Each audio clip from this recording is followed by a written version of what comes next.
Good afternoon, everyone. Welcome to your Rangers News Bulletin this Monday, the 7th of July. I hope you're all doing well, whatever you are up to.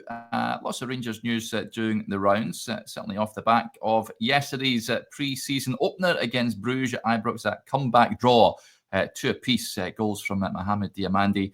And this man here, Finlay Curtis, his first Rangers goal. He's described it as a dream come true. Yeah, he's been speaking after the game.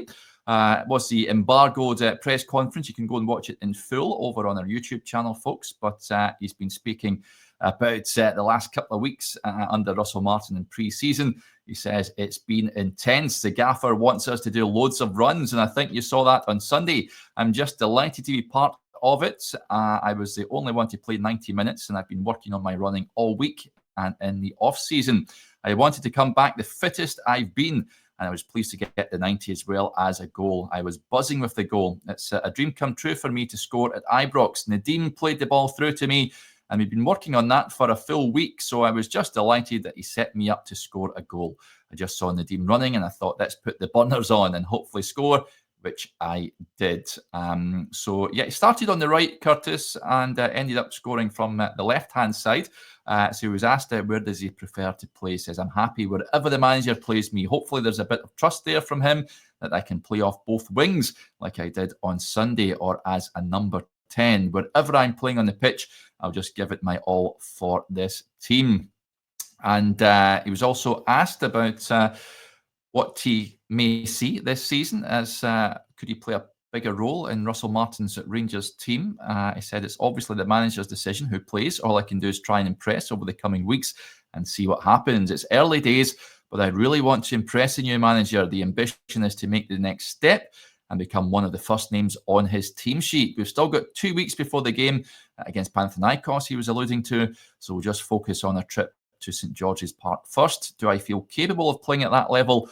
We'll just need to wait and see. It's just about me impressing the manager, and hopefully he can put that trust in me. It's down to him, but I'll just work hard in training and see what happens. He was asked as well what the difference is under Russell Martin compared to, of course, he came through under Philip Clement and Barry Ferguson. He says it's just more intense. He's brought a real energy into the training ground, and he wants to play in his style. I think it's working so far.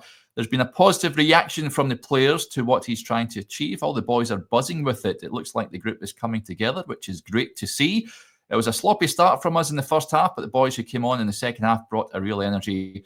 That's what the manager wanted. It was great to get the goal after a good second half performance.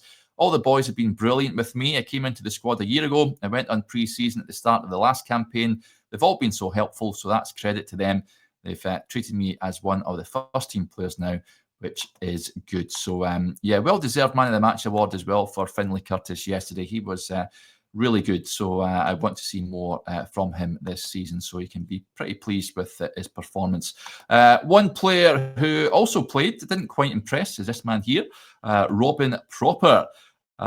He started at the heart of the backline alongside Leon King. Now, Twente have put a deadline on this week to sign their former skipper and insist they remain desperate to sign him, despite him starting yesterday for Rangers. Now, Twente Sporting Director Jan Struer has revealed that Proper is one of their 3 main targets for the summer. He says there is no clarity yet with Robin, but we hope to get it very soon.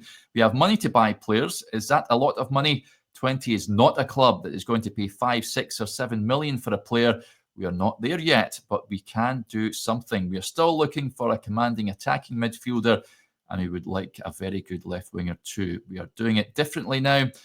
It is better to be aggressive in the transfer market. You have certain players in mind that you want to make the right choice. So, yeah, certainly going on his performance yesterday, I think there's not going to be many Rangers fans that want to see him in the Rangers jersey again. And if they can try and thrash out a deal with his former club, I think that would be best for all parties involved on that one.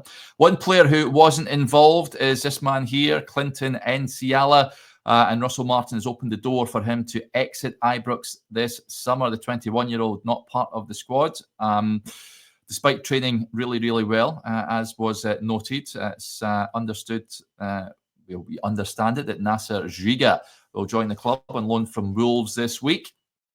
Of course, Emmanuel Fernandez moved from Peterborough in a deal worth around £3 million last week. Now, asked about Clinton's omission post-match, Russell Martin said, Clinton, we signed Emmanuel, and I think Clinton's at a point in his age where, in his age and career, he needs to play all the time and every week. He's trained really, really well, but I think it's rather playing some part of the squad. A bit like last season, he's at a point now where he needs to go and play football, and he's the best best way, and that's the best way to learn. He says we've had, there you go. That's what he had to say about Clinton. He says we had a really good conversation, honest conversation, and he's trained really well. I think it was an area we wanted to strengthen in any way, and we will continue to strengthen. So to let Clinton know the situation really early is probably the best for him to find the best opportunity to play football. Martin also confirmed that Ben Davies missed the game due to an injury, which has kept him out of training this week. But on Clinton Nsiala,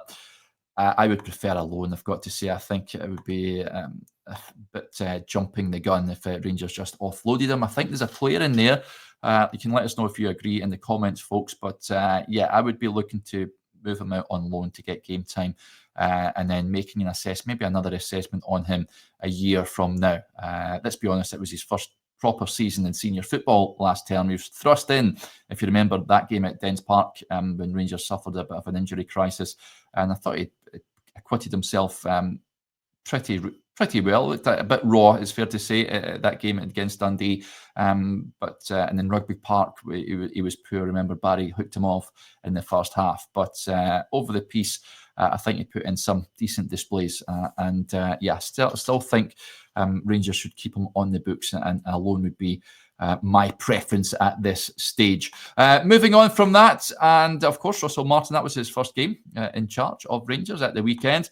This man here, Davide Ancelotti, was also in the frame for that head coach job, and he now looks set to make his first steps into management himself. Of course, he joined his father over in Brazil, and it's now thought that, he's agreed to become the new head coach of Botafogo in Brazil. So, it'll be interesting to see how he gets on over there. Certainly when the links surfaced to begin with, I certainly was quite excited at the prospect of Davide Ancelotti becoming the new Rangers head coach. But after that thorough process, Russell Martin emerged as the outstanding candidate to take over from Philippe Clement. So, wish Davide well in his new role over there at Botafogo. Don't know too much about them, but they are a big name in Brazilian football. It'll be interesting to see if he can make a name for himself over there. But that's just some of the Rangers news doing the rounds, folks, on this Monday afternoon.